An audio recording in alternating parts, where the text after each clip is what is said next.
नमस्कार दोस्तों, आज सुनते हैं मकर संक्रांति से जुड़ी कुछ पौराणिक कथाएं। मकर संक्रांति हिंदू धर्म का एक प्रमुख पर्व है जिससे विभिन्न धार्मिक घटनाओं और पौराणिक कथाओं से जोड़ा गया है। यह पर्व न केवल खगोलीय दृष्टि से बल्कि आध्यात्मिक और सांस्कृतिक रूप से भी महत्वपूर्ण है। आइए इसे विस्तार से समझते हैं। पहला है गंगा सागर का मिलन। मकर संक्रांति का पर्व गंगा के सागर में मिलन की कथा से जुड़ा है। कहते हैं कि महाराज सागर के 60,000 पुत्रों ने कपिल मुनि के श्राप से भस्म होकर मुक्ति के लिए गंगा के धरती पर आने का इंतजार किया। जब भागीरथ ने कठोर तपस्या की तब गंगा धरती पर आईं। उन्होंने कपिल मुनि के आश्रम से होकर सागर में प्रवेश किया। इस दिन भागीरथ ने अपने पूर्वजों के लिए तर्पण किया और गंगा के पवित्र जल से वे मुक्त हो गए। यही कारण है कि मकर संक्रांति पर गंगा सागर में स्नान और तर्पण का विशेष महत्व है। भगवान विष्णु द्वारा असुरों का वध। एक अन्य कथा के अनुसार मकर संक्रांति के दिन भगवान विष्णु ने असुरों का अंत करके युद्ध समाप्ति की घोषणा की थी। असुरों के सिरों को मंदार पर्वत के नीचे दबाकर भगवान विष्णु ने इसे बुराई के अंत और धर्म की विजय का प्रतीक बना दिया। इसलिए इस दिन को सकारात्मक और नई शुरुआत के रूप में देखा जाता है। महाभारत काल में भीष्म पितामह ने सूर्य के उत्तरायण होने की प्रतीक्षा करते हुए शरशय्या पर देह त्याग किया। पौराणिक मान्यता के अनुसार उत्तरायण में शरीर त्यागने पर आत्मा पुनर्जन्म के बंधन से मुक्त होती है।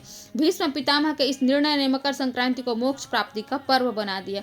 मकर संक्रांति पर सूर्य मकर राशि में प्रवेश करते हैं। पौराणिक कथाओं के अनुसार सूर्य और उनके पुत्र शनि के बीच संबंध मधुर नहीं थे, लेकिन इस दिन सूर्य अपने पुत्र के घर 1 महीने रहने के लिए जाते हैं। इसे पिता पुत्र के संबंध सुधारने का प्रतीक भी माना जाता है।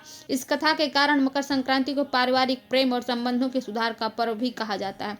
मकर संक्रांति से जुड़ी एक और सुंदर कथा है कि माता यशोदा ने श्री कृष्ण के दीर्घायु और कल्याण के लिए इस दिन व्रत रखा था। यह व्रत उनके मातृ स्नेह का प्रतीक बनी और इसके बाद से ही मकर संक्रांति पर व्रत रखने और दान देने की परंपरा प्रारंभ हुई। यह पर्व गंगा नदी के महत्व को भी दर्शाता है। पौराणिक मान्यताओं के अनुसार इस दिन गंगा सागर में स्नान करने से समस्त पापों से मुक्ति मिलती है।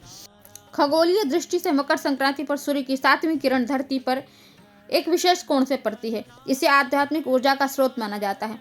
भारतीय ज्योतिष में यह दिन आत्मा की शुद्धि एवं आध्यात्मिक उन्नति का भी प्रतीक माना गया है। इस दिन हरिद्वार और प्रयागराज में माघ मेले का आयोजन होता है, जो भक्तों के लिए एक अद्भुत अनुभव भी होता है। रामायण और महाभारत काल से ही सूर्य की उपासना का विशेष महत्व है। मकर संक्रांति पर सूर्य देव को अर्घ्य देकर उनकी कृपा प्राप्त की जाती है। इस दिन तिल और गुड़ का सेवन करने का धार्मिक और वैज्ञानिक महत्व भी है। यह शरीर को ऊर्जा और गर्मी प्रदान करता है, जो सर्दियों में विशेष रूप से आवश्यक है। मकर संक्रांति केवल एक पर्व नहीं है, बल्कि यह धर्म, विज्ञान और संस्कृति का अद्भुत संगम है।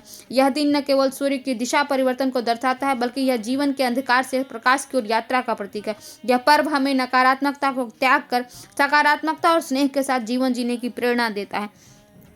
यह पर्व सामूहिकता का पर्व भी है।